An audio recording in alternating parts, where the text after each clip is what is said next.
Pick that up, sweetheart. That is what Dr. Caldwell said 47 minutes before the patient in room 347 coded and exposed everything he thought he knew about power. Cedar Creek Medical's cardiac unit smells of antiseptic and floor wax under buzzing fluorescent lights that hum like they're counting down to something. Elena Martinez moves through the unit during her second week with the kind of efficiency that makes other nurses pause mid-conversation and watch her pass. Her badge clips to the pocket of scrubs worn soft from 100 washings, and her hands don't shake when she adjusts a dopamine drip or checks the monitor readings. The other nurses have started asking her opinion on patient assessments, which is exactly the problem. She stops at her locker during the midday break, the one tucked in the corner of the break room where the afternoon light doesn't reach. Her fingers find the pair of worn combat boots hidden behind her scrubs, leather creased from years of terrain that wasn't Texas. The laces are still dusty from Tikrit, still hold the grit of a place she's supposed to have erased from her professional life. She touches the crease in the sole, closes the door without hesitation, and moves to the sink to wash her hands before her break ends. Water runs hot. The soap smells like hospitals everywhere. She looks at her forearms under the fluorescent light, scars that tell stories she can't tell, pale lines where shrapnel left its signature, a circular burn mark from a strap on a rifle she no longer carries. The tremor in her hands at 0300 when she wakes up is not something her colleagues see. She's had 8 years to learn how to hold steady when cameras are watching. Dr. Caldwell watches her from the nurse's station as she returns from break. He's the chief cardiologist at Cedar Creek, which means he owns the cardiac unit the way some men own expensive watches, as a reflection of something they believe matters about themselves. He's been here 17 years. He wears ties that cost more than Elena's monthly rent. His hands are soft, which Elena notices because she's trained to notice whether a person's hands match their confidence, and Caldwell's don't. Soft hands with hard eyes. That's the dangerous combination. 2 weeks in, and the unit's rhythm has shifted in ways Caldwell can feel but can't name. When the code alarm sounds, Elena moves faster than the residents. When a patient's oxygen saturation drops, she's already checking the pulse ox before anyone orders it. When a family member panics, they calm down when Elena says it will be fine, and she doesn't use the tone of someone reassuring. She uses the tone of someone stating facts. Caldwell has noticed. More importantly, the other nurses have noticed, and they've started deferring to her instincts over his protocols. Room 347 houses a veteran admitted 6 days ago with severe traumatic brain injury from an IED strike in 2015. His chart lists him as James Reeves, age 34, no family contacts listed, transferred from a private psychiatric facility in San Antonio with minimal documentation. Elena checks his vitals at 0800 and finds his eyes open but vacant, staring past the window at nothing in particular. There's a tattoo on his forearm in blocky military script that reads Martinez in the kind of dark ink that comes from a needle applied with devotion, and when Elena touches his shoulder to check his foresight, he pulls his arm away without registering that she's there at all. The camera catches the exact moment her jaw tightens, but her voice stays level. All set, Mr. Reeves. Call if you need anything. The cafeteria is loud at 1,145 hours with the sound of trays clattering and conversations that blend into white noise. Elena carries a tray with a salad and a protein bar, and she's heading to the corner table where the nurses who don't speak to Caldwell usually sit. The announcements come from behind her, from the center of the cafeteria where Caldwell stands with his residents clustered like disciples. I've made an assessment, Caldwell says, loud enough for the room to hear, loud enough for the other physicians to lower their conversations and pay attention. Our new hire won't last the week. 7 days, I'm betting. By Friday, she'll realize this isn't where she belongs. He smiles at his residents, and they laugh the way people do when they're not sure if something is funny but their boss is smiling. Who's willing to take that bet? $500 says she quits by end of shift Friday. 3 residents pull out their phones to set reminders. 2 of them are genuinely laughing now. One of them, a young woman with kind eyes, looks uncomfortable but doesn't speak up. Elena sets her tray down at her table. She doesn't turn around. Her jaw doesn't move. She cuts her salad with the precision of someone who's been trained to focus on the task in front of her, and that task is salad, not the sound of Caldwell's voice announcing her expiration date to an audience. The thing about being underestimated is that it becomes a tool if you let it. Elena has spent 8 years letting people underestimate her. It's easier than explaining why her hands know things her credentials don't mention. It's easier than the questions that come if you move too fast or react too sharply or show you've been trained for situations that don't exist on your nursing school transcript. But that wasn't the worst part. The afternoon shift brings a surge, 2 admissions from a motor vehicle accident, a transfer from ICU, and Caldwell making rounds with his residents in tow like he's conducting a symphony that only he can hear. He moves through the unit with a kind of purposeful stride that people mistake for confidence, and he's still riding the energy of the cafeteria bet. His voice is louder than it needs to be when he speaks to patients. His instructions to the residents are delivered with the cadence of someone performing for an audience. Elena brings Caldwell his 1400 coffee at the nurse's station, dark roast, 2 sugars, because she's learned that small courtesies cost nothing and often prevent escalation. She sets it beside his chart without speaking, and his hand catches her wrist as she turns to leave. "Coffee." "How considerate," he says, and there's something in his voice that makes the residents glance up from their papers. "Trying to stay on my good side?" "Good strategy. Won't save you, but I respect the effort." Elena's wrist is cool under his grip. She's trained to know when a hand on her arm is a warning or a threat, and Caldwell's isn't either. It's just the casual cruelty of someone who doesn't understand that casual cruelty is still cruelty. She pulls her wrist back gently, no force, and says, "Will you need anything else, Dr. Caldwell?" The formal address. The respectful tone. The nurse who's easy to dismiss. "No. That will be all," he says, and lets her go. The cafeteria is busier at lunch because it's the lunch shift change, and Elena has learned that the busier the cafeteria, the easier it is to be invisible in plain sight. She carries her tray from the serving line, chicken, rice, unsweetened iced tea, toward the same corner table where she sat this morning. The other nurses have expanded to 6 of them, and they're talking about the hospital's new equipment procurement and whether the new ultrasound machines are worth the price tag. She's almost to the table when Caldwell emerges from the opposite direction, moving with the kind of trajectory that doesn't look intentional but absolutely is. He's carrying his tray. He's moving toward the same table, or near it, and the residents are following because residents follow. Elena sees the angle of his approach and the weight of his tray and the expression on his face that says he's about to make a point. The tray catches hers at the edge of the table, shoulder level, a glancing blow that would look like an accident to anyone watching from more than 10 feet away. Elena's lunch tips. The plate slides. The tea spills in an arc that looks almost beautiful in the way disaster can look beautiful before the sound of impact registers. The salad hits the floor. The apple rolls under a chair. The iced tea spreads across the linoleum in a dark stain. Elena stares at the spreading liquid. Around her, the cafeteria noise doesn't quite stop, but it muffles, as if everyone's hearing has been reduced by half. Caldwell's residents are watching. The other nurses are watching.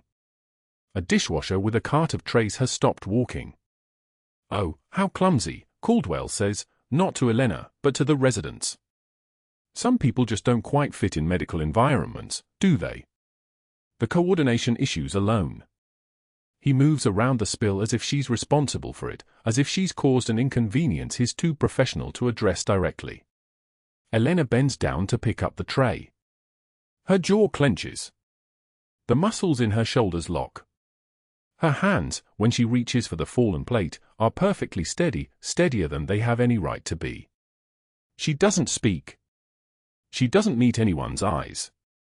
She collects the debris of her lunch with the deliberate focus of someone whose only job is to clean up what's been knocked over, and she moves to the garbage without acknowledging the residents, without meeting the eyes of the nurses, without giving Caldwell the satisfaction of seeing her respond to anything but the immediate practical problem in front of her. The walk back to the floor takes 3 minutes. But that wasn't the worst part, and Elena knew it before she even reached the cardiac unit.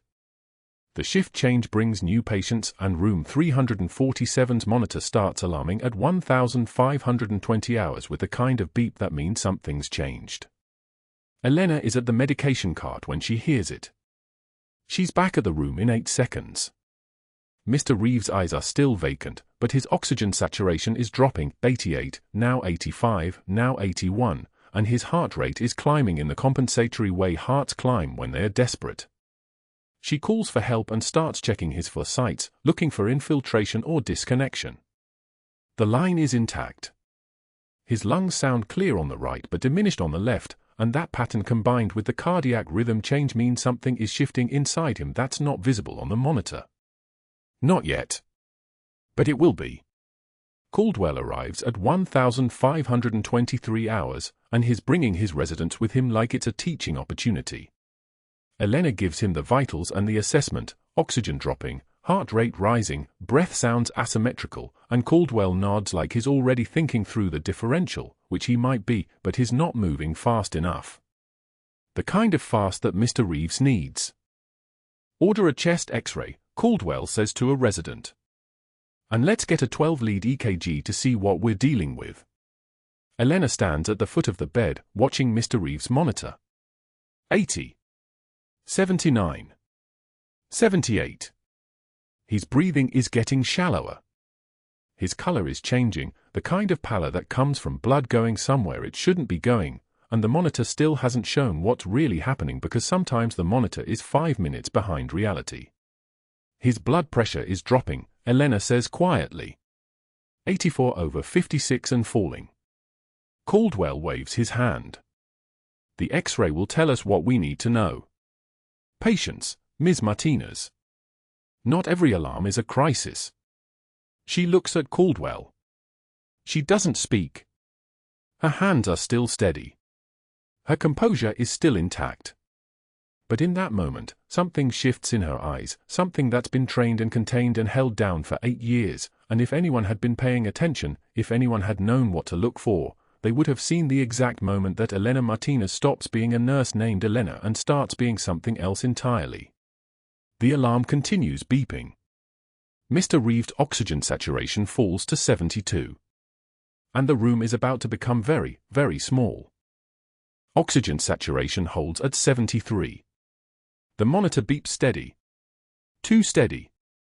Elena's hands move on instinct, muscle memory from 1,000 training evolutions, but the moment stretches like taffy. The veteran's chest rises. Falls. The tattooed forearm lies still against the hospital blanket, and she forces her eyes away from the letters spelled out in faded ink. Her name. She doesn't permit herself to process that detail. Not now. Maybe not ever. The crisis passes. Caldwell steps back, his confidence restored by the fact that the patient survived, though Elena suspects he'll find a way to claim credit for the stabilization she achieved. The nursing staff files out in the controlled chaos of a resolved emergency. Elena remains, checking the fall line, confirming the new medication drip is running at the correct rate, 2 milliliters per hour, and she makes a note in the chart with her characteristic precision. She leaves room 347 knowing something has shifted. The next morning, Elena arrives at Cedar Creek Medical 30 minutes early, as she has every shift. The pre-dawn darkness still clings to the parking lot. Her combat boots, worn, scuffed, hidden in her locker behind a layer of scrubs, are packed tight in their usual spot, a reminder of who she was before these sterile halls. Before Houston. Before the careful construction of Elena Martinez, RN. She logs into the patient assignment system at the nurse's station. The screen glows blue in the empty unit. Her name is gone from room 347. She scrolls through the reassignments. Room 347 is now assigned to Nurse Davidson, a capable but unobservant nurse who's been at Cedar Creek for 3 years without ever questioning a single protocol. The shift roster shows Elena has been moved to 12 different rooms, a scattered, inefficient assignment pattern that pulls her away from high-acuity cases entirely. She's been fragmented across the entire unit, her focus diluted. Her mission is deteriorating. Elena sits back in the chair. Her breathing doesn't change. Her posture remains upright. But her fingers press into the edge of the desk hard enough that her knuckles turn white, and she holds that position for exactly 8 seconds before releasing. No one sees it. No one is awake to see the way she closes her eyes for a single beat longer than a blink. The fluorescent lights hum their mechanical hymn above her head. She makes coffee in the break room, black, no sugar, the way a person learns to drink it in the field where weak coffee is the only coffee available, and the smell of burnt grounds fills the small space with something almost familiar. Almost like the burn pit at FOB Shank.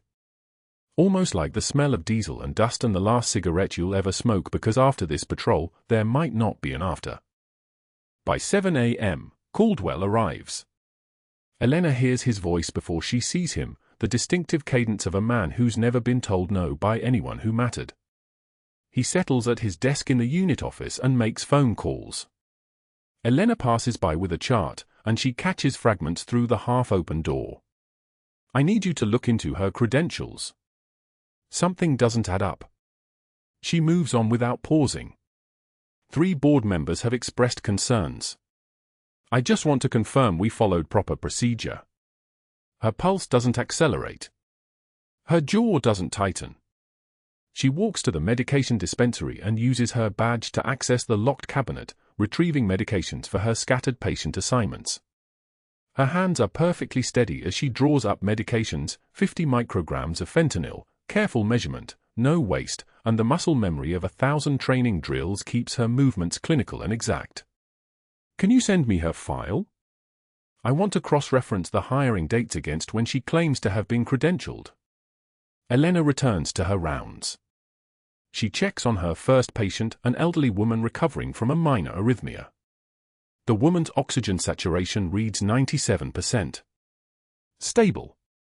Elena documents the vitals and moves to the next assignment. Then the next. Then the next. By noon, the administrator approaches Elena at the nurse's station. His name is Dr. Morrison, a man who prefers consensus to confrontation and who has already received 3 separate calls this morning from board members asking questions he doesn't have answers to. Elena, I need to speak with you regarding some scheduling adjustments. Elena looks up from her charting, her expression neutral as still water. Yes, Dr. Morrison. Dr. Caldwell has raised some concerns about the distribution of nursing assignments in the cardiac unit. He feels there's an opportunity to refine our protocol for new hires, ensure everyone follows the proper training sequence before managing high-acuity cases. Morrison doesn't meet her eyes. Effective immediately, you're being reassigned to administrative charting duties and lower acuity patient care while we conduct a routine review of your credentials and qualifications. I see. It's not a disciplinary action. Just administrative procedure. Standard practice, really. Elena's voice, when she speaks, is soft and without inflection. I understand, Dr. Morrison. You'll be assisting with patient record management, preparing discharge summaries, that sort of thing. It's actually quite important work.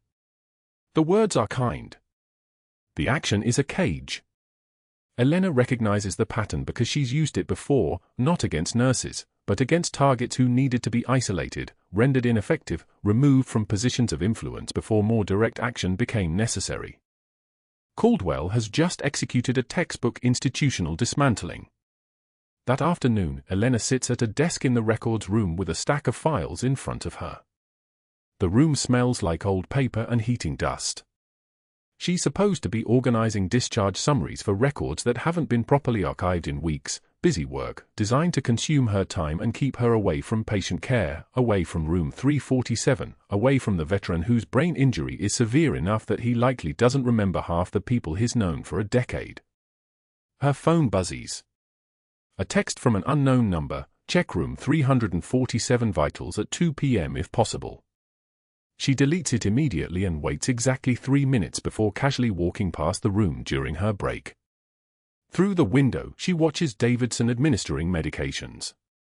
The veteran lies in bed, his eyes tracking the nurse's movements without registering anything. Davidson is good, she follows protocol exactly, speaks clearly to the patient, confirms his identity using the hospital wristband.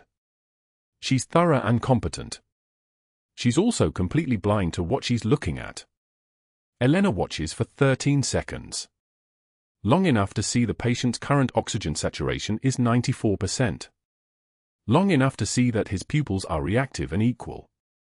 Long enough to notice his left hand is tremoring slightly, a sign that the brain swelling might be improving, or a sign of something worse. She can't see his chart from here. She can't access his imaging or his latest lab work. She's lost visibility on the mission. The tattoo on his forearm faces the ceiling. Just her name in blocky military lettering. Elena Martinez. Done in a field hospital in Tikrit by a tattoo artist who'd learned his trade in the back of a Mosul barbershop and who'd been killed by an IED for months later. Elena turns away and returns to the records room. During her lunch break, she makes a phone call from her car in the parking lot. The number she dials connects to a secure line at the Pentagon that hasn't been used in 7 months. A voice picks up on the second ring. No greeting. No identification. Status report. Brief. Elena speaks in the same clipped military shorthand she's used for 16 years. Primary asset compromised. Cover being dismantled by hospital administrator with institutional access. Board contact network activated. Outside investigator being brought in to audit credentials. Mission perimeter is failing. 3-day window before investigator review concludes. Silence on the other end. Then, maintain cover. Asset protection is priority 1.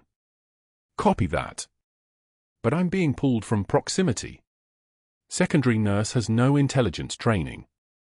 If something moves on the asset, I won't be there. Then make sure you're still there when it does. Find another way. The line goes dead.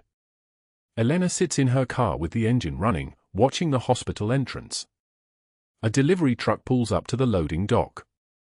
A patient is wheeled out in a wheelchair toward a waiting sedan.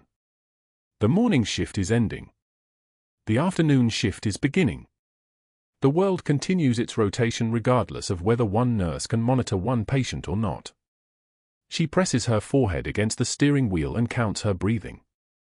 In for 4. Hold for 4. Out for 4. Repeat. Again. Again. When she returns to the records room at 1:13 p.m., she logs into the patient information system using her credentials and accesses room 347's chart. The latest vitals are stable. Oxygen 96. Heart rate 68. Blood pressure holding at 119/74. The neurological notes from this morning indicate he was more responsive. He opened his eyes to voice, which is an improvement. The traumatic brain injury has been slowly improving over weeks, but recovery from severe TBI is measured in millimeters and months, and miracles that don't arrive on any predictable schedule. Elena reads that he spoke 3 words this morning. She closes the chart without opening the imaging file. Knowing too much is its own kind of exposure. That evening, Elena sits in her daughter's bedroom, watching the 8-year-old sleep. The girl is sprawled across her blankets with the boneless abandon of childhood, one arm thrown across a stuffed animal, breathing the slow, deep breaths of someone who hasn't yet learned that the world can hurt. Elena's job, her real job, the one that matters more than any intelligence operation, is to keep this child exactly like this. Safe. Unaware. Innocent. She stays in the room for 23 minutes without moving, which is exactly 17 minutes longer than a normal goodnight requires. Outside the window, Houston's skyline glows orange against the darkening sky, and somewhere in that sprawl of light and glass and human activity, someone is preparing paperwork to investigate whether Elena Martinez, RN, actually exists. What they didn't know was that Elena Martinez, RN, was the safest identity she'd ever had. The one with no classified operations. No active threats. No ghosts waiting in dark rooms with weapons and grudges and very good reasons to want her dead. But that wasn't the worst part. The worst part was that the veteran in room 347 was no longer a name or a rank or a mission objective. He was a man whose forearm carried her name in ink, whose brain had been scrambled by shrapnel and time and trauma, and who looked directly at her face every morning and saw nothing but a stranger in scrubs. Elena closed his door quietly behind her as she left her daughter's room. The cardiology schedule board showed room 347 flagged for 9:15 a.m., a routine cardiac catheterization to assess valve function, the kind of procedure that happened a dozen times a week at Cedar Creek Medical. Elena saw the patient name typed in neat Arial font and her chest tightened, though her face remained perfectly still as she passed the nurse's station. The veteran was going into the cath lab, and Dr. Caldwell had already made his territorial announcement the night before during rounds, his voice carrying that particular edge it took on when he wanted everyone to hear him clearly. Elena would cover the general floor, he'd said. She would observe from the observation gallery if she wished, but she would have no hands-on involvement whatsoever. It wasn't a request. It was a command delivered in front of 6 residents and a medical student, the kind of public exclusion designed to remind her of her place. The kind of thing that was meant to sting. Elena had nodded once and written it down in her shift notes, her pen moving with the same steady pressure it always did, and nobody would have known that the veteran in room 347 was the reason she'd walked into Cedar Creek Medical in the first place. Nobody except the man whose brain had been scrambled by shrapnel and time, whose forearm carried her name in ink, whose eyes had looked directly at her face that morning during vitals and seen nothing but another nurse in scrubs. The intelligence operation she'd been conducting for 9 weeks had already collapsed in silence, but watching him go into cardiac catheterization without her presence in that room felt like abandonment wearing a badge. She pushed the thought down where it belonged, somewhere below the surface, somewhere her hands wouldn't shake.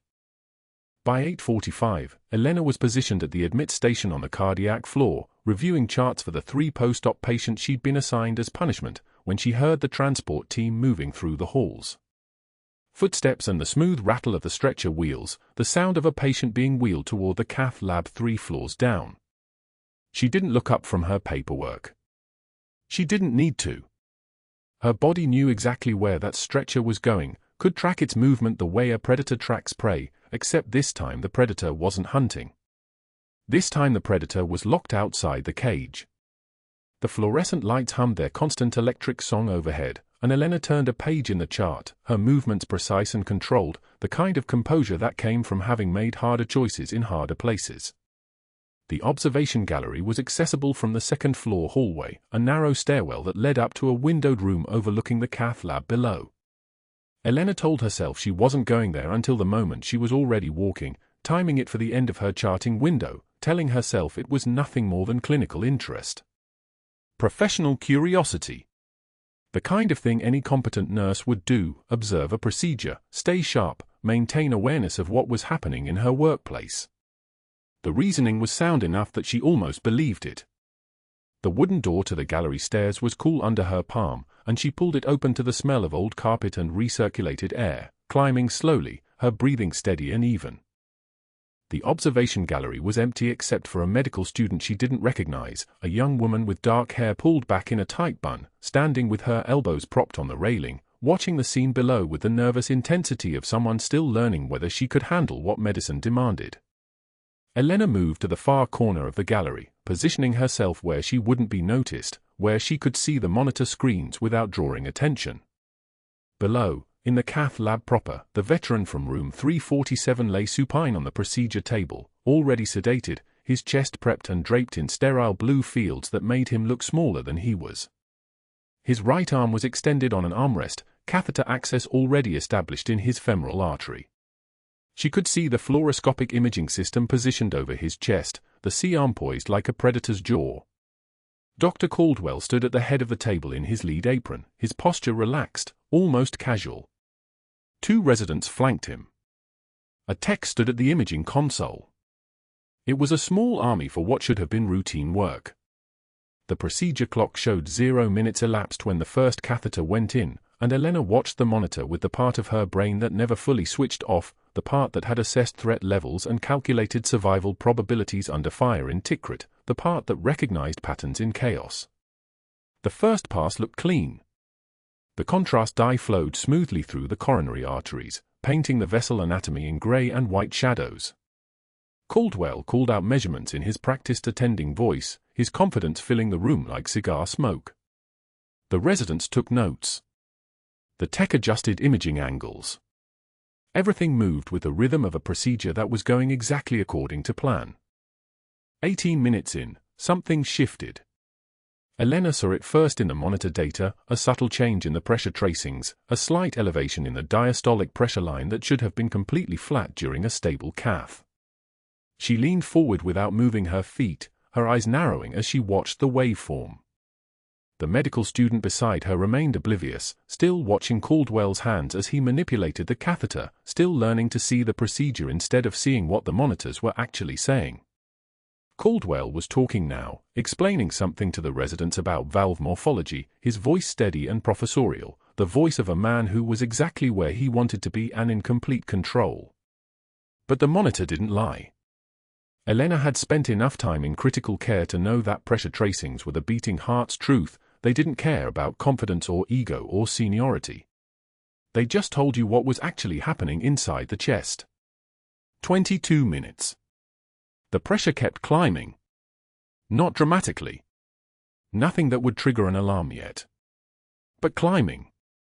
And something else was shifting in the fluoroscopy image, a subtle widening of the cardiac silhouette, a shadow that looked like fluid beginning to accumulate in the space between the heart and the pericardial sac. Cardiac tamponade. The pericardium was filling with blood, likely from the catheter itself perforating a vessel or causing a small tear. The filling was still in early stages, but it was happening, and it would accelerate. Elena's jaw tightened once, a single involuntary clench, and then her face went smooth again. Below her, in the cath lab, Caldwell was adjusting the catheter position, his movements deliberate and slow, completely unaware that his patient's survival window was beginning to narrow. She wanted to move. She wanted to walk down those stairs and into that sterile field and say something, anything.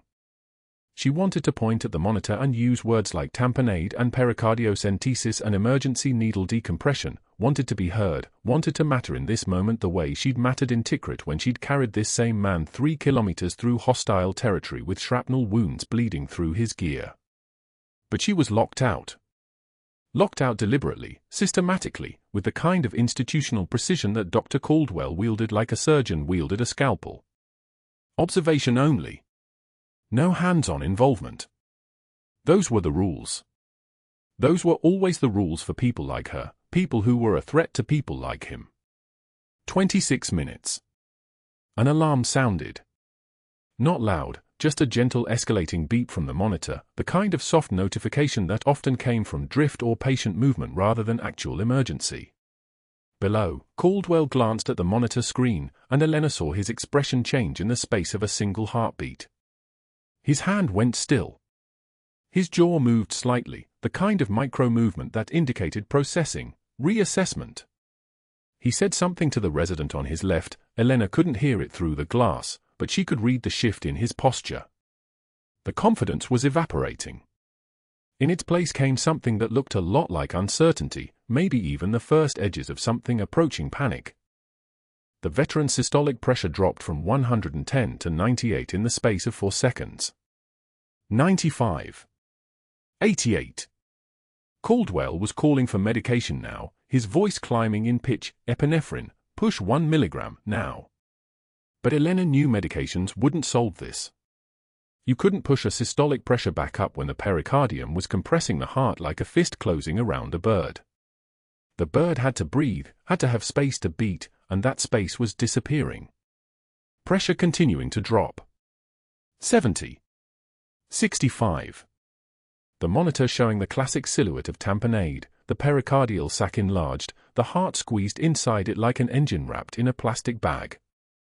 The code team was being called over the intercom. 2 minutes out, the operator announced. 2 minutes until they could have the emergency equipment that might save this patient's life. But 2 minutes was too long. Elena could see it in the monitor trend, could feel it in the way her own heart was accelerating, could read it in the expert calculation that had kept her alive through 3 tours. This man had 90 seconds. Maybe less. Irreversible brain damage would begin in 3 minutes without perfusion. His pupils were starting to dilate even in sedation. Elena's hand was on the observation room door, her fingers curling around the handle, and the resident next to her was turning to ask if she was okay, was starting to say something about calling down to the lab, and Elena realized in that moment that she was standing at the edge of a choice that would define everything that came after. Caldwell was still calling orders down there, still trying protocols that wouldn't work, still pretending he had time when everyone who understood physiology knew he didn't. The patient was losing consciousness. The monitor showed a systolic of 45. Elena pulled the door open and moved, her feet carrying her toward the stairs with the fluid precision of someone whose body understood urgency in a way her voice was never allowed to express. The monitor didn't scream. It shrieked. A high-pitched wail that cut through the cath lab like incoming fire, and Elena heard it from the hallway where she wasn't supposed to be, where she'd been ordered to stay away from room 347, from the veteran whose forearm she recognized the moment she saw it on the admission paperwork 3 weeks ago. The blood pressure dropped like a stone falling through water. 70. 60. 45. She moved. Her feet carried her toward the stairwell with the fluid precision of someone whose body understood urgency in a way her voice was never allowed to express, and she took the steps 2 at a time, her hand trailing along the cold metal railing. The cath lab occupied the west wing of the cardiac unit, its double doors locked during procedures, observation only. She wasn't authorized. She wasn't even supposed to know the veteran's procedure was happening today, but she'd read the schedule when Caldwell wasn't watching, the way she'd read everything, memorized every detail of this place the moment she walked in. Old habits. Habits from places where not knowing meant bleeding out in the sand. The monitor's alarm grew louder as she approached the cath lab doors. Through the small window, she could see the team, 4 residents, 2 nurses, and Dr. Caldwell standing frozen at the patient's right side with his hands hovering somewhere between his body and the table, his mouth open in an expression that looked like confusion playing dress-up as authority. The patient, her patient, the one who'd carried a belt of ammunition through 3 clicks of open ground so she could extract the rest of the squad, lay on the cath table with his chest exposed, his monitor displaying the jagged chaos of cardiac tamponade, the fluid compressing his heart, crushing it, drowning it from the inside out. Elena pushed through the double doors without knocking. "Step aside," she said. Not a question. Not a request.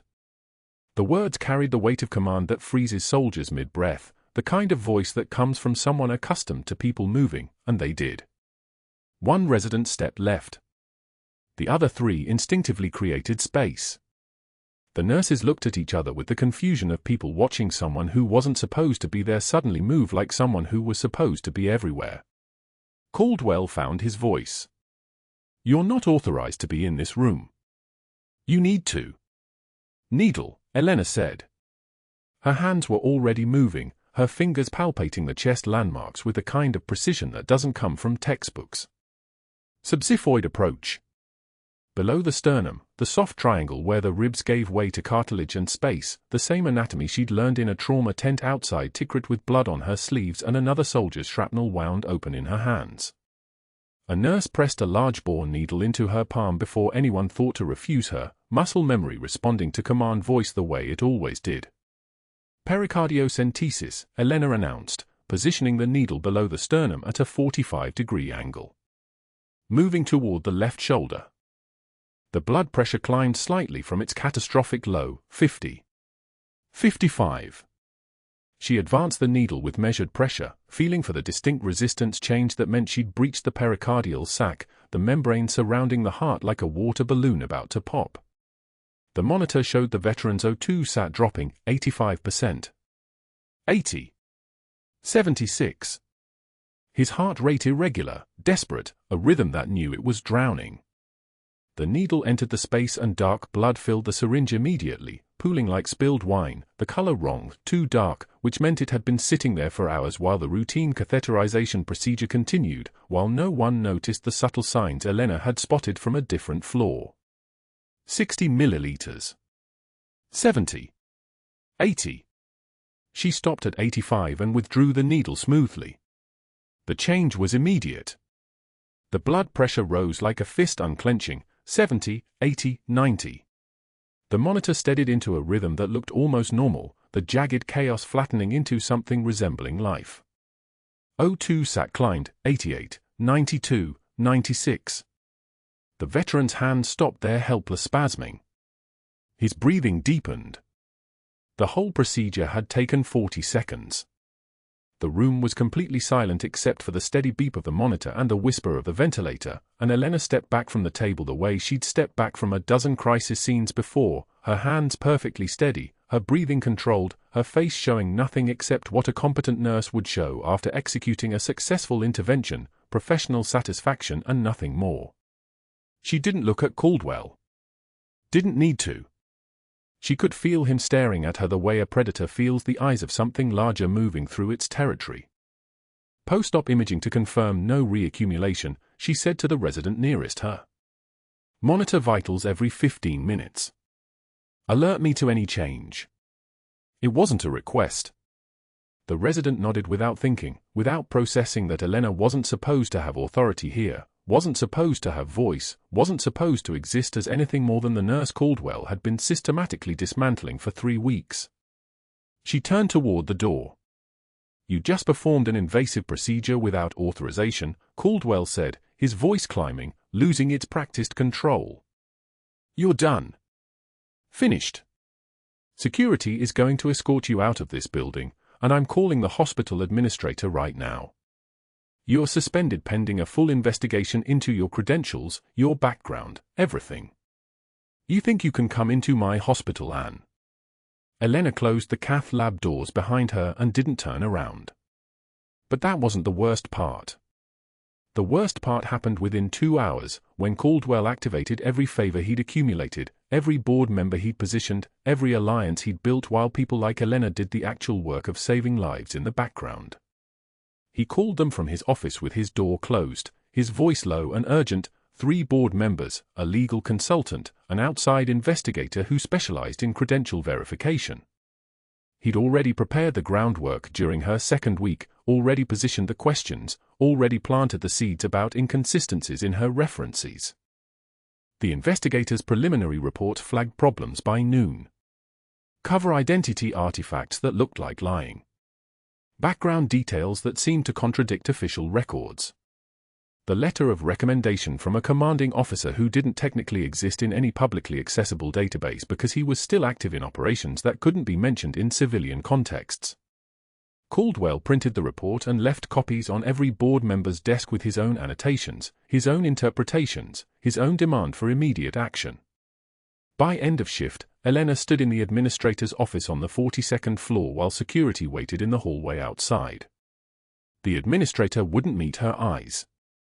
Pending the outcome of the investigation, we have no choice but to place you on immediate suspension. Your badge is deactivated. You're barred from the facility. The hearing is scheduled for 1 week from today. I understand, Elena said. 3 words. No explanation. No defense.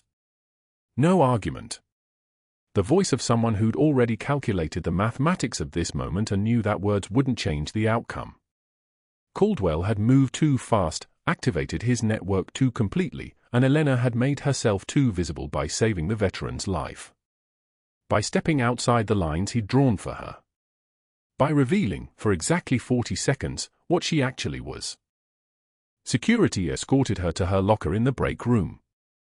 She collected her things, her spare stethoscope, her personal items, while 2 officers stood watching. She didn't look at the nurses who'd worked alongside her, didn't acknowledge their stunned expressions, didn't let them see anything except her hands moving efficiently, methodically, the hands of someone closing a chapter and not looking back. Her fingers brushed the pair of worn combat boots tucked in the bottom of the locker, the ones she'd carried through 3 tours, the ones nobody here knew about. She left them. The cover had to hold a little longer. Had to make it through the week. The elevator ride down felt like descending through water. The parking lot felt like crossing open ground with no cover. The drive home felt like every kilometer of dead reckoning, moving forward because stopping was not an option. She sat in her car in her driveway for 5 minutes. Then 10. Her hands finally trembled when she parked it, a shaking that started in her fingers and worked its way up her forearms, and she gripped the steering wheel hard enough that her knuckles went white. Not fear. Not doubt. This was restraint, the physical manifestation of a pressure that had been building for 3 weeks, for the humiliation, for the veteran who didn't recognize her, for the realization that her cover was collapsing and she'd just accelerated its destruction by proving exactly what Caldwell needed to prove, that she didn't belong in the role she'd been assigned. She walked inside at 2:14 p.m. on a Wednesday afternoon. Her 8-year-old daughter, homesick from school, looked up from the couch where she'd been watching cartoons. Her daughter's expression shifted the moment she saw Elena's face, the way children's expressions shift when they sense something broken in the adult landscape. "Mommy, why are you home early?" Elena stood in the doorway between 2 rooms, between 2 identities, and something in her chest cracked like a seal breaking. She sat at the kitchen table without answering, and for the first time since Tikrit, since the day she'd taken shrapnel meant for someone else, Elena cried. Not quietly. Not with control. The kind of crying that comes when the mission fails, when the extraction goes wrong, when you realize you've lost something you can't get back. Her daughter padded over in confusion, in that wordless way children have of understanding that adults sometimes need help too. "Did something bad happen, Mommy?" Elena had no answer that wouldn't expose everything or shatter her daughter's heart, so she pulled her daughter close and held her while the tears came, and somewhere in Cedar Creek Medical, Dr. Caldwell was making phone calls about insurance and credentials and the investigation that would prove his point, unaware that he'd just started a clock counting down to the exact moment his world would stop existing. 3 days. That's how long Elena had been sitting at home before the universe made its move. The security escort out of Cedar Creek Medical had been clinical, 2 guards she'd seen 100 times, their eyes carefully avoiding hers as they walked her to the employee exit at 2:56 p.m. on a Tuesday. Her badge was scanned one final time. The magnetic doors hissed shut behind her. Somewhere in the building, her patient was still in room 347, still not recognizing the woman who'd carried him 3 kilometers through Tikrit under fire. And Dr. Caldwell was still making phone calls, still stitching together his narrative about credential irregularities and protocol violations, still convinced he'd won. Elena had driven home in the borrowed Honda with the windows down, rain beginning to hammer the windshield like applause for something she couldn't celebrate. At 2:54 p.m., she sat at her kitchen table with her hands folded, staring at the wall. The coffee had gone cold an hour ago. The kitchen was quiet except for the refrigerator's mechanical hum and the sound of her daughter's backpack hitting the floor as 3rd grade ended and the questions began. "Mommy, why are you home early?" 8 years old. Too young to understand classified deployments, too smart to believe generic lies. Elena looked at her daughter, the same dark eyes Elena saw in her own mirror every morning, the same determined set to her jaw, and felt the weight of everything she'd buried threatened to surface. One word. One small truth. And her daughter would know that her mother wasn't just a nurse. That her mother had held men in her arms while their blood turned the sand dark. That her mother had triggered discipline and hand-to-hand certifications and a call sign whispered in the dark by soldiers who'd learned not to question miracles. "I'm not feeling well," Elena said, and that wasn't a lie. Her hands were steady as stone, but her chest felt like it was caving inward. Her daughter climbed into her lap without judgment and didn't ask follow-up questions. Children sensed when adults had reached their limit. Elena held her daughter close and let the tears come, not in front of anyone who mattered professionally, but here, in the privacy of her kitchen with a child who loved her unconditionally. The coffee maker ticked. The rain kept falling. And Elena allowed herself exactly 8 minutes of breaking before she had to reassemble. That was Tuesday. By Friday, Cedar Creek Medical's ICU received a new admission, a 44-year-old male with acute respiratory distress and a background that made the hospital's intake coordinator pause over his chart. Mahmoud al-Rashid, born in Mosul, Iraq. 32 years of military-adjacent activity, then a 2016 asylum agreement that Elena wasn't supposed to know about but definitely did, because ops briefings came with context. The man had been an insurgent commander. Then he became a Department of Defense intelligence asset. Now he was supposedly reformed, vaccinated, treated, and in need of routine chest imaging to rule out recurrent pneumonia. The nurse practitioner wheeling his stretcher into the observation room didn't notice his eyes fix on the monitor bank where Elena was watching the imaging pull up on the screen. Didn't notice the exact moment recognition crossed his face like a bullet firing. And didn't hear the words that came out of his mouth in Arabic, loud enough to draw every staff member within 40 feet. Al-Sadiqa al-Maut. The Angel of Death. Elena's call sign. Her actual call sign. Not a name she'd chosen. A name that insurgent networks had stitched into their worst fears, whispered in compounds and safe houses and cells where men had learned that when the woman with the steady hands arrived, people stopped dying, if she wanted them to. Or didn't, if she didn't. The room went dead silent. A veteran security guard, a man Elena recognized from his insignia as someone who'd been in Tikrit around the same time she had, went pale. His voice cracked like breaking ice when he stammered out the words, That's Master Chief Martinez's call sign. The hospital administrator's head snapped toward the speaker system. Her fingers were already moving across her desk phone, pulling up the emergency contact form in Elena's personnel file. The number listed wasn't a cell phone. It wasn't a family member's house.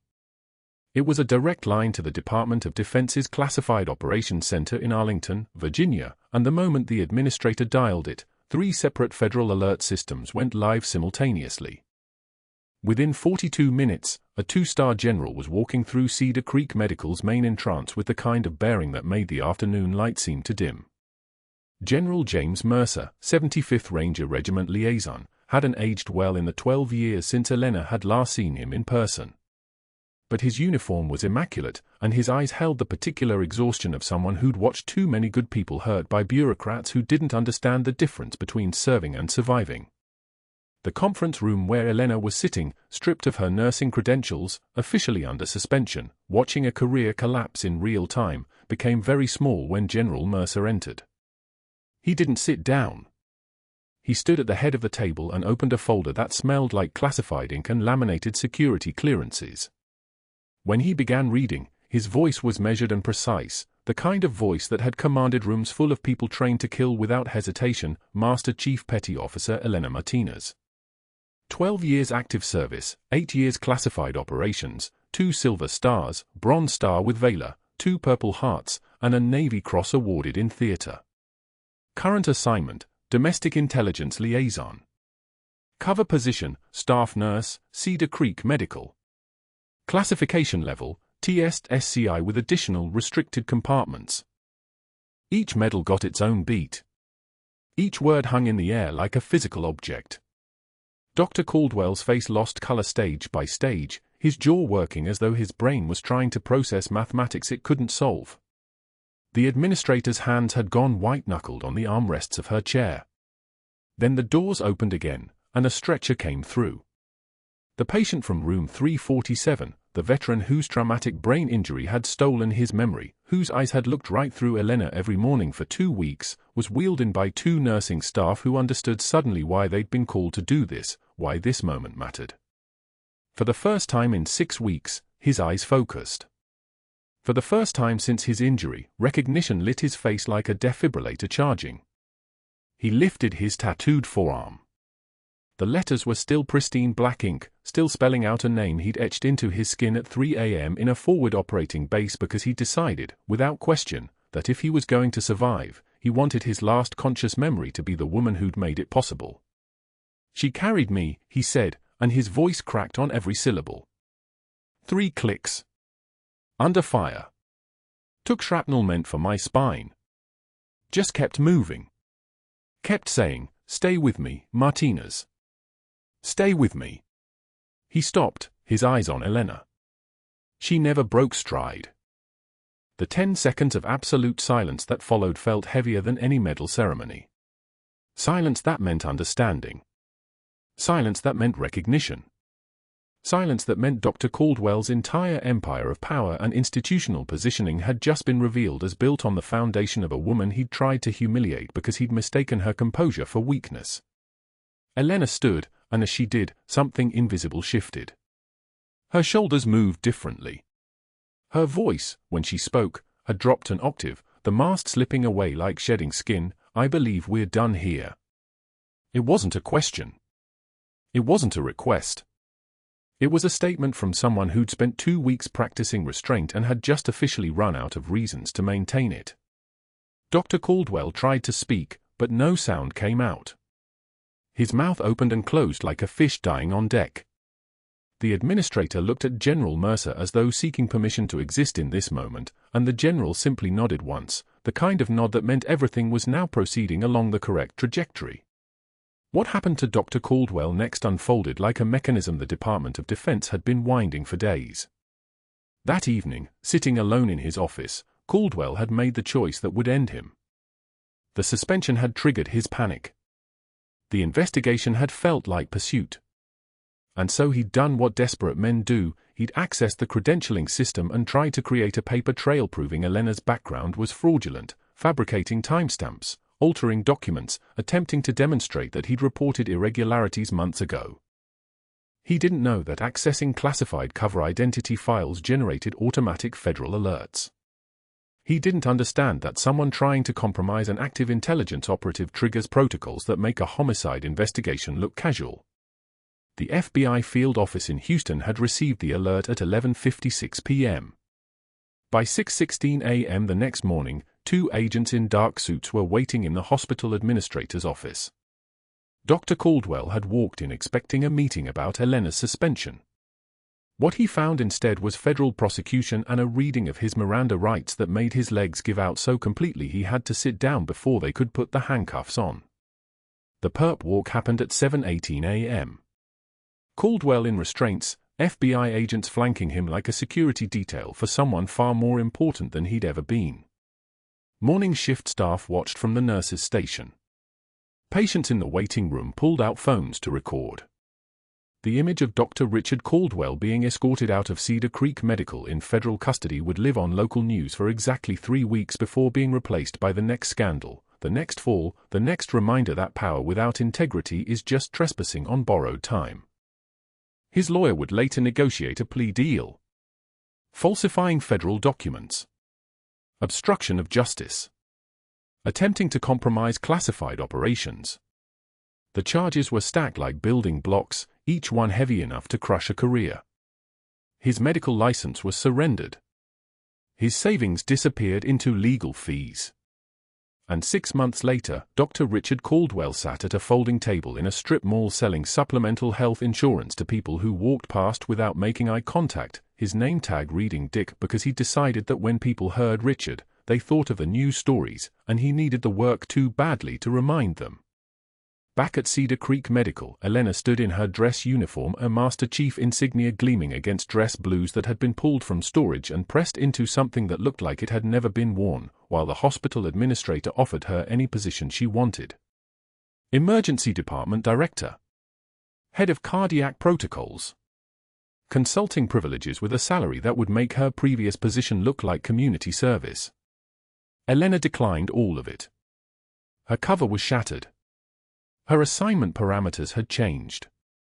But she accepted a temporary consulting position overseeing new veteran care protocols, which meant she could ensure that no patient would be overlooked the way Room 347's case had almost been. The veteran from Room 347 shook her hand with tears running down his face. "Thank you for not giving up on me," he said. Again. That evening at home, Elena's daughter sat on the kitchen floor watching her mother pin the Master Chief insignia to her uniform for the first time in civilian view. The boots, the worn combat boots that had been hidden in her locker for 2 weeks, were laced up beside the door like they'd been waiting for permission to exist. "Can I wear your boots to show and tell?" her daughter asked. Elena laughed. The first genuine laugh in 3 weeks. She said yes. The presidential invitation arrived by courier that afternoon, embossed on cardstock that probably cost more than her monthly rent. A ceremony honoring military personnel serving in classified domestic operations. Elena held the card and realized it mattered less than everything else that had happened since she'd walked into Cedar Creek Medical 14 days ago. She tucked it in a drawer and laced up her combat boots for an evening run with her daughter riding beside her on a bike, the rain starting again, the streets of Houston slick and gleaming. A reporter caught her outside the hospital 2 weeks later and asked what she'd learned from the experience. Elena considered the question. Thought about Caldwell sitting at that folding table. Thought about the power he believed he possessed and the power that actually mattered. Thought about a veteran who now recognized her again, who'd spent weeks healing while she spent weeks restrained. Power is not a title, she said. Power is the ability to help. The camera held on Cedar Creek Medical at sunset, where new protocols now ensured no veteran would be overlooked again. Where a Master Chief's steady hands had left a mark deeper than any humiliation could erase. Where the quietest person in the room had turned out to be the one holding it all together, and everyone finally understood why she'd never needed to say a word. If you loved Elena's story, subscribe to this channel and hit the notification bell so you never miss the next revelation. Tell us in the comments, have you ever been underestimated by someone who didn't know your real value? And if the Pentagon called your workplace tonight, would you get on the helicopter?